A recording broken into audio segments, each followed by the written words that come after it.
start with just talking a little bit about the culture of Ashoka. Okay. And what led you to want to work there? Sure. Yeah. Sure. So Ashoka is a really unique culture in that everyone who is part of the organization has an entrepreneurial background. Right. So that means for some interesting, fun times, lots of ideas flowing.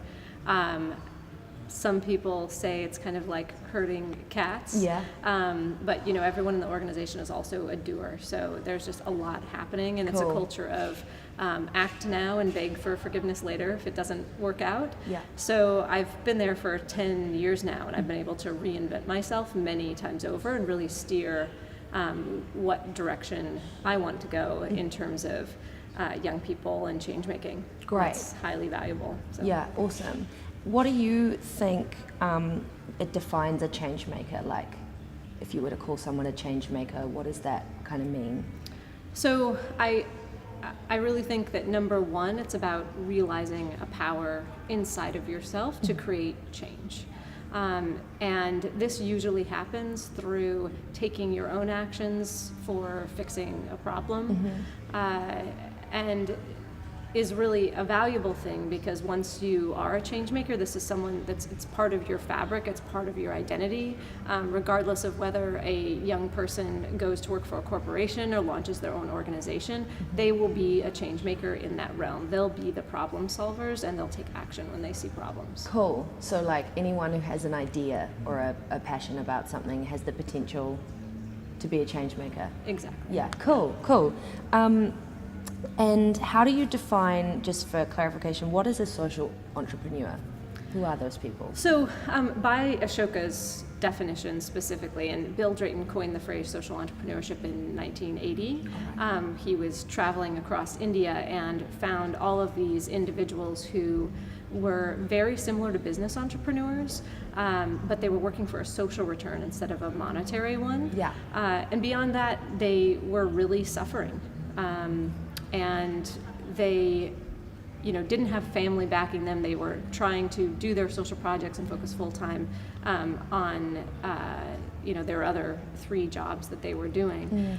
But the point is, these individuals had systems changing ideas that were very creative, that were totally new to their countries and the place where they worked, and were replicable outside of that country. So by Ashoka's definition, they need to have a means of revolutionizing the area that they're working within. Cool. So what are the first steps in helping young people become a change maker, basically? If someone has an idea and comes to you, what kind of, what do they do?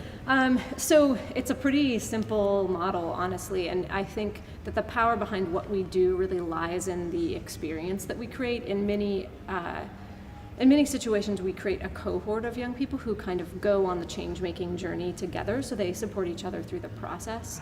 But we start with having a young person identify a passion that they have, a problem they see in the community, and then they link those two to come up with an idea. So it may be that there are too many young women who aren't engaged in sports and are getting in trouble after school. So my passion is basketball. And the issue I want to address is young women who are getting into trouble after school and aren't engaged in physical activity. And so I'm going to start an after-school program around basketball leagues, for example. Yeah, and they come to Ashoka with this idea, and you help them. A lot of the young people we work with have a desire to come up with an idea, but haven't formulated it yet. Right. So really, the journey is about helping them along the process of looking inside themselves and finding out what really moves them. Cool. And then moving beyond that by learning about issues in the community and then developing their projects, and we support them in the process of doing that. Cool. That just answered the next question about how the youth venture works. Yeah, it does. It did answer the question. So that's cool. We'll move on. So the question on here is, how do we create this everyone a change maker world that you're talking about, like here in New Zealand and the worldwide? Like, what do we do? So it's a big job and something that I think about every day that I go to work. So our goal is 1 billion change makers. That's enough young people that we believe we can actually tip a culture.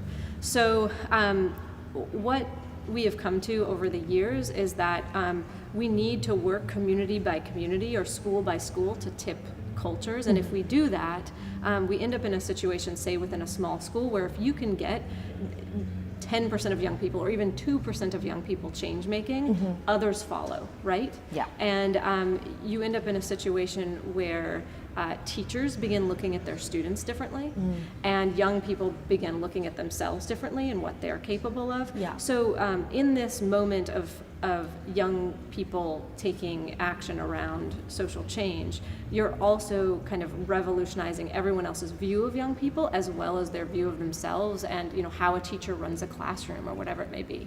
So in terms of how we create this world, we've really started looking at how we tip those communities, how we could come into an entire city and run a campaign that was across 100 schools within that city, engaging thousands of young people and having that first taste of change making. Yeah, right. And then moving on eventually to launching a longer term venture. Awesome. This is almost like a ripple effect. Yes. Yeah, that's so cool. Why do you think change making is important? So I talked about this a little bit in terms of this inner transformation, but there are some very critical skills that young people gain through launching a venture: empathy, teamwork, leadership, entrepreneurship, problem solving, a belief in themselves, right? And these are skills that are really highly valued by a lot of organizations and even the government, corporations, but we are not doing our due diligence within schools in terms of giving young people the opportunity to gain these skills that are critical life skills. So change making is critical in that if we are going to end up with a society where we as individuals are solving problems and not looking to others to do so, we need to allow young people to have this transformation internally so that they can then make change externally. Yeah, cool. Yeah, I really liked in your talk this morning when you talked about giving the power, to young people to kind of become, it's up to us. What was your amazing quote? So, we are who we've been waiting for. We are the ones that we've been waiting for. Yeah. I just thought that really rang for me, because it's like, everyone's looking around going, there's so many problems, so many issues, we need change, and it's like we have to sit down and go, we are the change. Yeah. Do you think Ashoka will come to New Zealand? I think that it's a possibility. The way that Ashoka ends up expanding is really very organic. So there needs to be demand from the country that we're working within, and the individuals that we hire to run Ashoka are always from the communities that we work in, and the Ashoka fellows we elect are, et cetera. Cool. So it's about having conversations, engaging where interest is, and I've spent the past 2 days talking with a lot of interesting people in government and within business who all seem very keen to potentially have Ashoka and Youth Venture involved. Great. Yeah. So we just need the team of people to get it off the ground. Exactly. Yeah. Cool. Yeah. Thank you. Thank you.